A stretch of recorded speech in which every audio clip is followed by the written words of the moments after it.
Let me ask you about presumably you like the Pirates movie as well. Do you, as a director, when you see other people's work there, do you sit there thinking, that's great, but I would have done this, I would have done that? No, because I know what's involved in making a film. So, no, I don't. I just worry about what I'm doing. And, you know, it was great that, because his success on that made it easier for me to work with him again. You know, I didn't have to, you know. Yeah.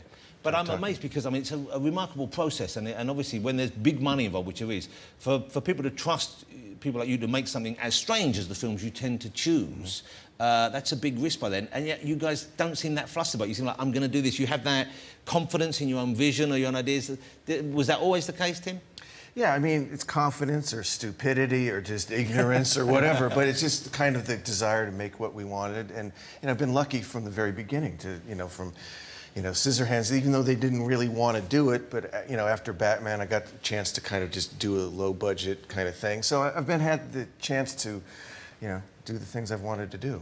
You're both very successful men working in an industry which is primarily an American industry. So, and yet you both choose to live elsewhere. You live over here, more or less full-time, as far as I know. And you live mainly in France, is that right, Johnny? Yeah, in France, but also just, you know, it's a pretty transient existence. Why is your main base in France then? Why did you choose France and not England? What France has done for me, really, is like, you know, at least living in Europe has given me the opportunity for real simplicity as far as, you know, raising a family, being a dad. You know, when we go down to our place in the south, there's no discussion, there's no movie talk, there's no nothing. It's just, you know, literally simple and free. I guess in Los Angeles, it's so much a kind of the industry dominates the whole town that even schools and even restaurants, when you go out, it's always there. Everywhere you go. I mean, everywhere you go. And you like a glass of wine occasionally, don't you, Johnny? I don't mind it. Okay. I don't mind it. And you have your own vineyard, is that right? I don't. You don't? You know, the French won't allow it. I thought you had a vineyard. They don't want me to have a vineyard. Okay, and this is because you wouldn't be able to grow it? They just want you to keep drinking their stuff? I'd probably never leave. Yeah, yeah. Do you guys hang out together or see each other much when you're not working together? I mean, we've talked about your home life. You're here in the UK now. You're living with Helen, as you said, Helen Bonham Carter, and you have 2 children. Yes. Beautiful children. Do you guys sort of go see each other much? Do you hang out? Do you socialise? Do you bond? Do you go drinking, bowling? Do you go fishing? Do you do any of those kind of shopping? I forgot ice dancing. And ice dancing. Synchronized swimming. Synchronized swimming. Well, yeah, no. I mean, when we work, we see each other all the time. Yeah. Or if we happen to be in the same place or something like that. Do you holiday together ever?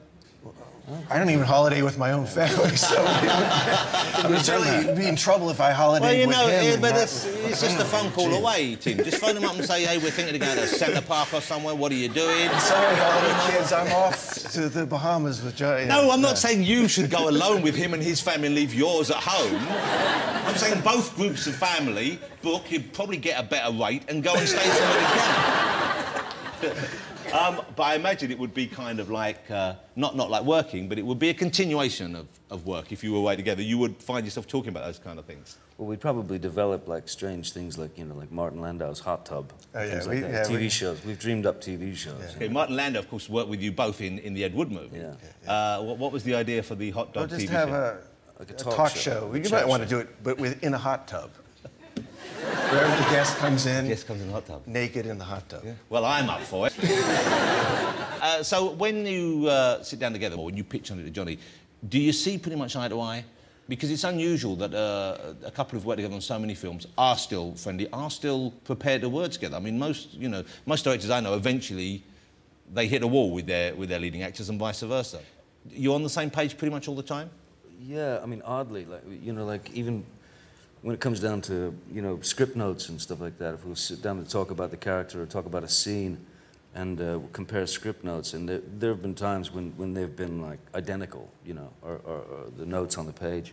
And then the approach to the character, like, with the Mad Hatter, for example, I had this weird little watercolor that I'd done of what I thought he should look like, and then I brought it to Tim, and then Tim had his drawings, and it was like, they were very, very close, you know. So, and how is Tim as a director? How communicative is he as a director? Because I'm led to believe that you're not the most verbal director when it comes to giving notes and advice and guidance on set. Yeah, he isn't, but I mean, at the same time, he knows exactly what he wants, and there's an incredible shorthand that somehow developed or actually happened right away on Edward Scissorhands, where it could literally be, you know, he could turn his head that way or kind of, you know, do something with his hands, and you go, oh yeah, I get it. You'd know what he meant. I know what he wants. So almost like the way very close family members communicate, or twins, you kind of know what each other say. It must be kind of frustrating for people who are left out. Do they pretend they know what you want and then get it tragically wrong sometimes? There was lots of recently where people we just heard you guys talking. We didn't know what you guys were talking about for half an hour. You know, it was like a grip came up to me and said that. He said, I just listened to you and Tim speak, have this conversation. He says, I have no idea what you were talking about. That's why it takes two of us to go on a talk show, because maybe one sentence will come out. Together, we'll get some sense out of it. I read a